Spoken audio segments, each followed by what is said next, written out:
আয়োজিত আজকের এই অনুষ্ঠানে উপস্থিত আছেন আমাদের উপজেলা পরিষদের সরকারি বেসরকারি বিভিন্ন দপ্তরের সম্মানিত কর্মকর্তাবৃন্দ, জাতির শ্রেষ্ঠ সন্তান, জাতির সূর্য সন্তান, বীর মুক্তিযোদ্ধাবৃন্দ, শহীদ বীর মুক্তিযোদ্ধাদের পরিবারবর্গ, বিভিন্ন রাজনৈতিক নেতৃবৃন্দ, সাংবাদিকবৃন্দ এবং বিভিন্ন বাহিনীর সম্মানিত সদস্যবৃন্দ, উপস্থিত সকল গণ্যমান্য ব্যক্তিবর্গ এবং আমার কথা যারা শুনছেন সবাইকে মহান বিজয় দিবসের শুভেচ্ছা জানাচ্ছি এবং সালাম জানাচ্ছি।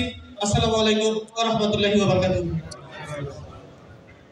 আপনারা জানেন 1971 সালের মহান মুক্তি আমাদের দেশের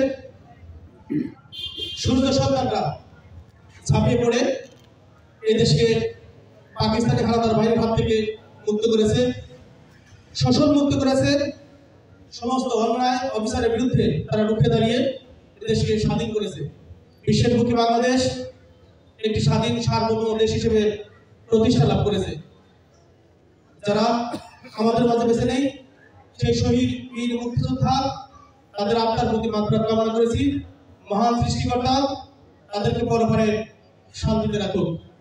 যারা জীবিত বীর মুক্তিযোদ্ধা আছেন তাদের সুস্থতা কামনা করছি। বাংলাদেশ সম্প্রীতির বাংলাদেশ।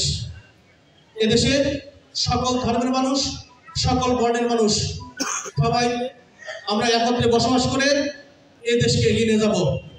বাংলাদেশকে একটি সুখী দেশ, একটি সমৃদ্ধ দেশ, সর্বোপরি বিশ্বের বুকে আমরা দেখিয়ে দিতে চাই বাঙালি জাতি সবসময় অন্য যে কোনো জাতির চেয়ে সৌহার্দ্যপূর্ণ মনোভাব নিয়ে, সহযোগিতাপূর্ণ মনোভাব নিয়ে সবার মধ্যে ভ্রাতৃত্ববোধ বজায় রেখে একসাথে একযোগে কাজ করে দেশকে এগিয়ে নিয়ে যাচ্ছে।